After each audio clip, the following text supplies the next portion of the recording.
Brad. How you doing? Good. How are you doing? Good. Let me just set this up here. Absolutely.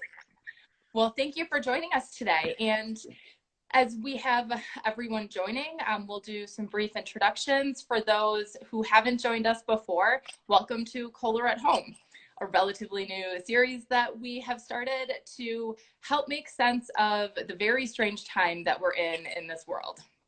Absolutely. It's a time when home and community have never been more important, yet the definition of those two things are changing on a daily basis. So Brad, we're thrilled to have you join us today. For everyone watching, this is Brad Leavitt from A Finer Touch Construction based in Phoenix. So welcome. Thank you. Thank you for having me.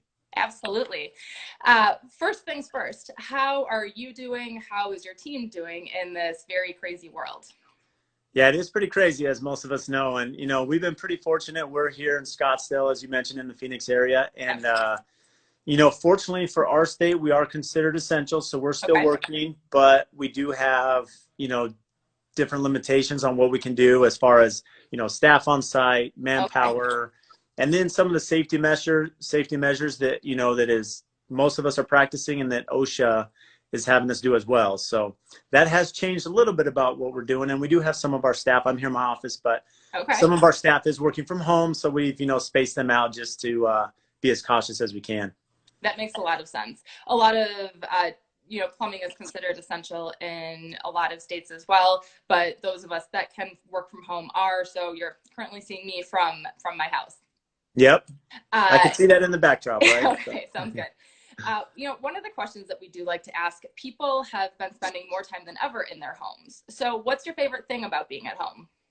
Well, it's funny you say that because ours, you know, we have 6 kids, my wife and I. So, you know, my wife's at home. And fortunately, I think one of their favorite things, at least for Phoenix, is the swimming pool right now. So I know my wife tells me every night how grateful she is to have a pool. So we have it heated, which is nice. So the kids have been out swimming, you know, in between doing online schooling and other things. And it's funny because you think about design, right? So like our firm, we're heavily involved in building these amazing homes for our customers. And that question is really interesting because you think of it how, you know, how we're designing homes. And we're in the process of currently designing homes where the clients have said, hey, we need to prepare in case this happens again. So let's think about having pools. Let's think about having a home office, right? Where I can actually have some quiet time, and let's soundproof that office. Let's think about, make sure I have the right speed and technology. Let's think about automation. Let's think about an at-home gym, right? So if I'm locked down, that I can still exercise. So it's funny how the things that become important are now, you know, being pushed in our current model. So yeah, absolutely. And I have to say, live in Wisconsin right now, we got snow overnight last night. So I'm a little bit jealous to hear about your pool and heated pool that you have up down there, but that's okay. Let's start, you know, you've mentioned a few interesting things that I'd like to unpack a little bit for those that are watching. First things first, I've had a few people ask, and we actually got some questions about whether or not this is a good time to build. What are your thoughts about that? That's a great question. So it's a complex question because it really depends on the scope of work. So let's just talk about new home construction. So if you're thinking,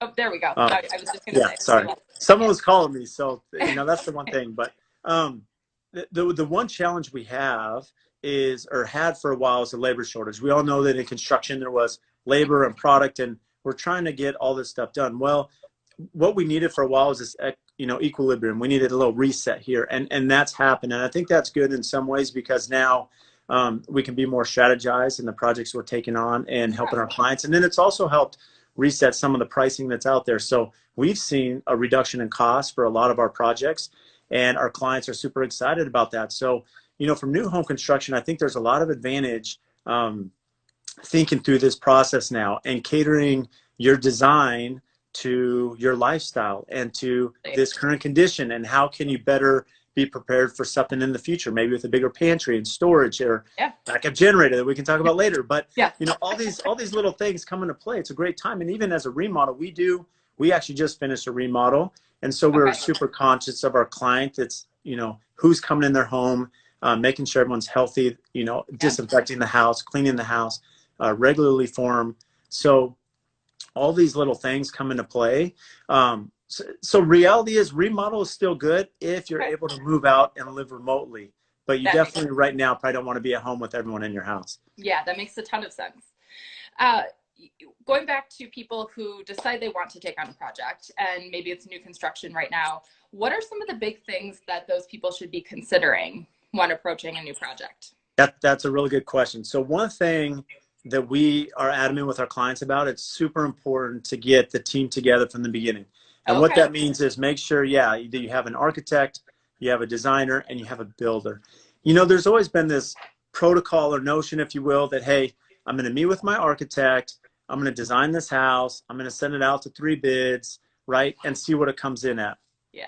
Well, there's a lot of flaws in that system. One, you know, is everyone bidding apples for apples, right? It's really hard to decipher. I've been doing this for a long time, and sometimes we'll get sub bids, and how do we really know that the numbers are right from each of our concrete subs unless we really dive into that? And so that's one part of it. The second thing is all of us, I don't care at what scale of the build you are, you have a budget, and that budget is super important. Yes, so if you can confide that budget with an honorable contractor, designer, builder, designer, architect, what happens is now you have a collective team designing your dream home within budget.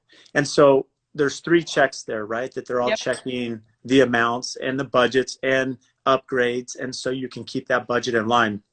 And one of the other advantages is that when you have a lot or a piece of property, you have experts now giving you opinions on aesthetics and design and layout. And absolutely. You know, if we set the house at this height and we do the driveway here and access here, it's going to save because of these site conditions. And so, so as long as a homeowner can bring in a builder they trust from the beginning, it makes the process very seamless.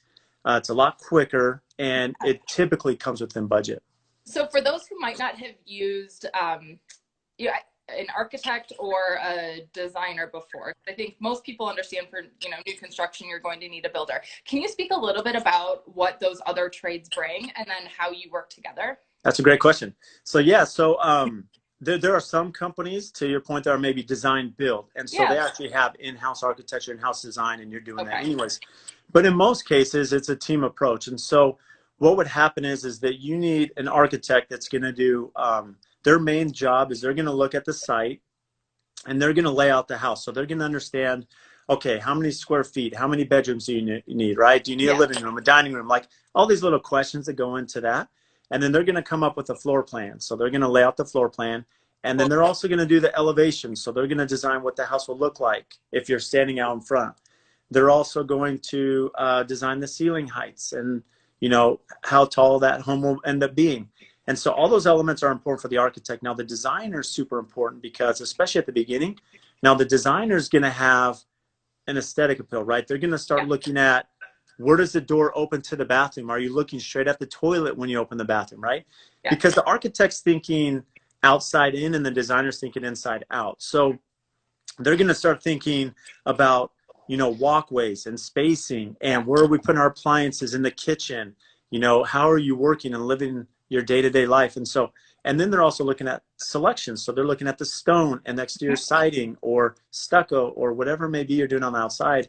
And so it's this collaborative effort. And then the builder's involved because the builder's done a lot of these different projects. And so they're saying, well, this works, this will work, this will have warranty issues. If you put all this wood in Phoenix outside, it looks great, but it's a maintenance issue. The sun is super hot in the summer.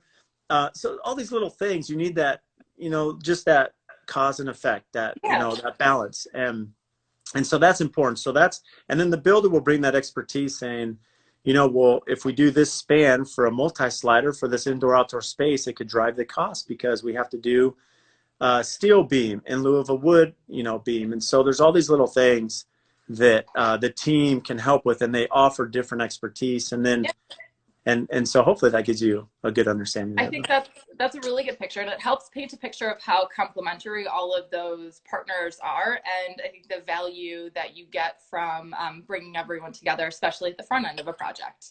Yeah, absolutely. And for anyone who is just joining, we are chatting with Brad from AFT, A Finer Touch Construction, based out of Arizona. And we're talking about all things construction and designing and building homes. So let's move on to actually some design considerations. In this new world, you started to mention a few things that people are looking for, but how do you see some of the new requests coming in, changing and evolving with people spending so much time at home? Well, it's interesting. It's, you know, we've really tried to spend a lot of time doing some R&D, some research and development, Yeah. you know, with our partners, with brands such as yourself, to, you know, what's some of the technology that we can implement in our projects for our customers. And we're seeing a lot of changes. I mean, one, there was a podcast I had from a technology company back east, Delos, and they're really big on circadian cycle. I mean, most of us are spending 90% of our time at home and in the car and at the office. And so we have this artificial light and artificial, you know, surroundings. Yes. So we're not outside all the time. So how can we design our home to cater to this, you know, from air quality to water quality to lighting, you know, how these things affect us. And you look at now with coronavirus, okay, it's a step further in the sense that touchless faucets, right? You know, bidets, you know, shortage of toilet paper. Do we have those in our home? Do we have self-cleansing toilets and seats, which are all out there, you know, digital showers, all this technology's there. How are we implementing that in our house now? Yeah. And we touched upon this at the beginning of the conversation. Just, you know, if you happen to be confined in your home, do you have, you know, stress and anxiety, and that lack of interaction is a real thing, and it's a real problem that a lot of us aren't thinking about. So what are things we can do in our home to create these? And you don't have to have a 10,000 square foot home, right? You can do this in a 2,000 square foot home. So how can we have elements of an office and outside space that now, you know, give some context for our clients where they have, you know, ways to deal with that stress and anxiety of being at home? Absolutely. I think that makes a lot of sense. It just seems like from the people that we've been talking to, you know, such as yourself, that the ability to think about all of the different ways that people have to combine work and family and life and connecting with themselves and with nature just present even more challenges as you're working through home design these days. Yeah, absolutely. It's so important. And it's funny that you bring that up. I mean, not only were these things kind of, you know, in the process with some of our clients, but immediately in March, our phones started ringing with jobs under construction that are starting this summer and this fall. Hey, we need to make some changes here. Let's add X, Y, and Z. Let's make sure we have that touchless faucet, right? Let's make sure that we have this keyless entry, you know, this automation to control, make sure our garage doors close. And, you know, can we heat our pool, right? If we're stuck at home in March, can we be swimming? So all these little things are out there. And now, you know, how can we utilize those to create a better, healthy environment for our customers? Yeah. And, you know, it's interesting talking about trends and trying to predict the future. I actually think this whole environment has really brought forward a lot of trends that we might not have thought we'd see for another 5 years or so. They're happening now, and we're having to work them into our design process, both from a home and a product standpoint, which is an interesting challenge. And that actually relates to some questions that we got about predicting trends, and how do you understand what is going to be a trend that is around to stay versus something that is going to be out the door in a few years. Could you speak a little bit to how you and your team approach trends, and, you know, what's fresh now, and how do you determine what's going to have longevity? Absolutely. That's a good question. So again, it goes back to that team approach. I think if you have the right team from the beginning, and as you're monitoring the clients through their inspirational images from Pinterest and Houzz and Instagram, right, you can help them see, okay, it really comes down to asking a few questions. Well, let's talk about floor plan for one thing. So one thing we've seen over the years, which will continue to be this way, is open floor plans. Okay. And so, you know, if you're looking in the 70s, 80s, 90s, even 2000s, especially here, I grew up in San Diego and here in Phoenix area, you know, homes are very closed. Every room is separated. You know, whereas now it's more, hey, we're gathering. We're going to have smaller bedrooms because we don't want our teenagers just sitting in the room all day hiding out on their phone, right? We want them to be able to converse with the family. So technology's changed that, right? How they can be in their phones on iPads. So let's create a smaller room, but create a more entertaining open area from kitchen to great room where we can host and have people. So that's a floor plan layout. And when you start thinking about finishes, this is really important to have the team from the beginning, because what's going to happen is, let's say the client, we have a project now where it's going to be this amazing transitional Mediterranean style house. So it's really important now, if you have the right design professionals, to say, okay, we can pull these pictures that are, you know, popping right now on Pinterest, but let's look at some Mediterranean homes that were done very well 100 years ago in Los Angeles or Beverly Hills or back east. That's a great or in Europe itself. Let's look at some historical points here on homes that have held up for 200-300 years or even 100 years. What are some elements on the outside that weren't trendy, you know, where you're looking at this home saying this was done in 2020? Well, having that team and understanding the style of the home, there's elements now you can put into it and design that the goal would be in 100 years from now that that home is still timeless and someone else is using that house as a basis. Yeah, absolutely. And, you know, it's funny that you say that. On the first talk that we did, we spoke with Jean Stouffer from Michigan, who focuses and specializes on kitchen design. And one of her favorite reference points is historic English houses. And she actually has a bin of magazines that she references from, you know, 100 years ago that all have stood the test of time. And it's very interesting, I think, to take a look back at what has happened throughout history, as well as looking into what's going to happen in the future. It's such a good point. I mean, it's tried and true. There's so many homes out there that have stood the test of time and really work. And now it's just taking those philosophies and understandings and then, you know, putting it together with all the current technology and selections that we have now, and now optimizing everything together. So.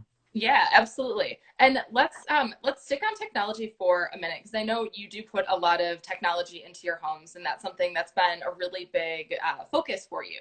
So can you talk at just a brief high level about why that is and why you think that that's an important element of home design? Yes, absolutely. So technology is everything in our homes. I mean, all the homes we do are automated, and there's always the conversation. I know that some of the public have and our customers as far as privacy and security, and you know, we could get into some of that at another point, but there are you know, there are safeguards we can put in place, you know, with the installer, with the company monitoring that to protect, you know, our clients. But as an overall technology, Crestron is one of the big companies we use for automation. We use Control 4 as well, and we've used Savant. You know, these are some of the more products that most people are familiar with. So one of the advantages of Crestron is that we can automate a lot of things. And this goes into with that Delos, where a lot of our customers are wanting, you know, clean living. You know, let's monitor the off-gassing from the furniture we're buying and from the products going in our home and the paint, right? The volatile content from the VOCs. And so all these things that are having effects on us, well, let's monitor that. Let's track it. Let's figure out, let's design a system that's now going to counter that. And then when you're looking at now with just some of the conveniences that we can have, technology is a huge part of that, from security. You know, if you're out of town and you have the ability to turn lights on and off, or the ability to close and open shades and turn your security on and check your thermostats, you're not wasting energy. You know, and then even more, we get into net zero or passive houses, where you're designing a home now that's off the grid and you're using solar and backup generators. And so, you know, it's all these little steps, and there's so much opportunity, you know, all the way through for each of our clients. Yeah, absolutely. Or if you're someone like me and maybe leaves the garage door open every now and then, you have the ability to close it once you leave. Yep. What do you say to someone who's nervous about putting technology in, or someone who just wants to start with baby steps? Well, I think, just as we mentioned, I mean, you can start from the baby steps, an easy one, because it's almost an a la carte option, right? You can have the full kit and caboodle there, or you can have some of the basics that you need. And so it's really easy to design a home, again, having the team from the beginning thinking about this stuff and what's important budget and use-wise. And then from a security, look, there's always going to be challenges with that. That's why I know our government and a lot of these companies, you know, the cyber intelligence side is a big focus of what we do. And it always will be. And these companies spend millions of dollars on that research and development to protect their clients from their privacy. And so there's safeguards and backup systems that we can get involved with our clients in their home personally, so that they are protected, you know, and there's always a cost involved, but you can have different systems set up for each client depending on, you know, the concern they may have. Sure. That makes a ton of sense. In general, how do you think everything that's happening nowadays, whether it's technology related or COVID-19 related, is going to impact design and construction over the next, 5 years or so? It's a great question. So I would say, ball that any of us can use. Yeah, I wish we all had that crystal ball. It'd make life a little bit easier. Exactly. But I will say what's really important. It's funny because there's been this movement of how can we build better homes? I mean, it's been happening, at least in, what we're exposed to. Yeah. And how can we build a home that's more energy efficient, a home that's more sustainable, that's going to use less natural resources and be off the grid essentially, from solar power and backup generators. And how are we insulating the home through advanced framing and mechanical design and the structure? It's really easy for our clients or ourselves to get very excited about, a $20,000 appliance package, or this amazing colored cabinetry. But are we thinking about the main components of the house and, the thermal breakage, right, that's coming in and the energy loss? And this is where I think the trends will continue, because going back to your question, we've been fortunate to work with some clients, professional athletes here in town from the Phoenix Suns and the Arizona Cardinals.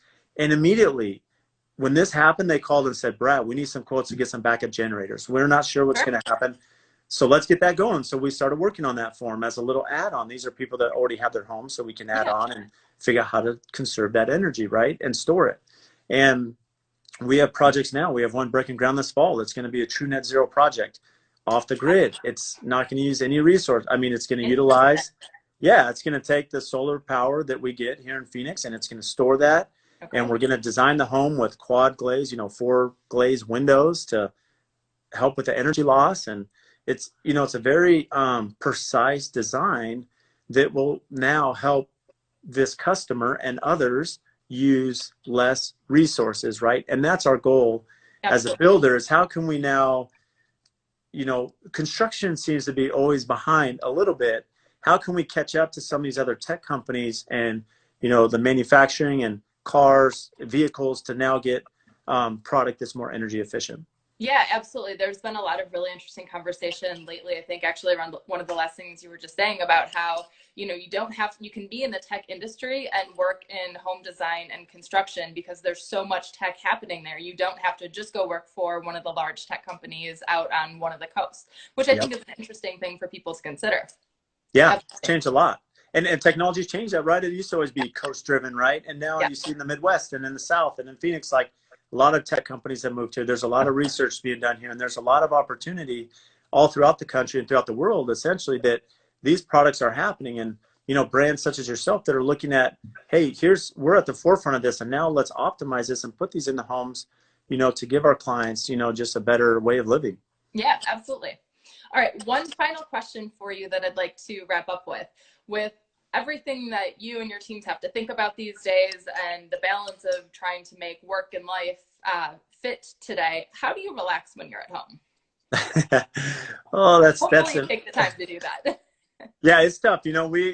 With my company that we have an amazing team. So I will say they do incredible work. And with 6 kids, it's pretty busy. So I will say, going back to that, we love outside time. I mean, my kids, they love to swim. That's partly why, being in Phoenix is a great market for them. So we love, beach vacations. We love staying at home where we can swim and just having that one-on-one time. We love bike rides. And right now it's not, it's, for us right now in April, it's the perfect weather in Phoenix. We'll see here in 3 months in July how that question goes. In July, when it's nice here and we can be outside swimming, I'll talk to you then about you need to in July, we pretty much hop in the pool, come back in the AC. That's really the extent of our summer. But yes, I mean, the reality is, like, we just love spending time. We love board games too, so that's been fun. Nice. Any good ones? Any good board games? So our kids love Ticket to Ride, and then Speculation, which is kind of funny. Speculation is like it's like a stock market game, so which is kind of fitting for right now. So that's kind of fun. But, yeah, that's cool. Well, my oldest son is 6, so we're still in the Monopoly Junior shoots and ladders phase of things, but those are great games as well. Yeah, well, we have 6 kids. Our oldest will actually be 16 on Thursday. Oh wow! So so it's kind of a she's excited to be 16 and get her license, but there hasn't been school, so she's kind of bummed about that. But then we're down to 2 years old. So we got a lot of the Monopoly Junior up to some of the other ones. Perfect. That makes a lot of sense. Well, Brad, it was really great speaking with you today. Thank you so much for taking the time. Yeah, thank you for having me. Absolutely. And everyone, we hope that you all have a great week and join us back here again on Friday for another edition of Kohler at Home. Thank you so much. Great, thank you. Bye.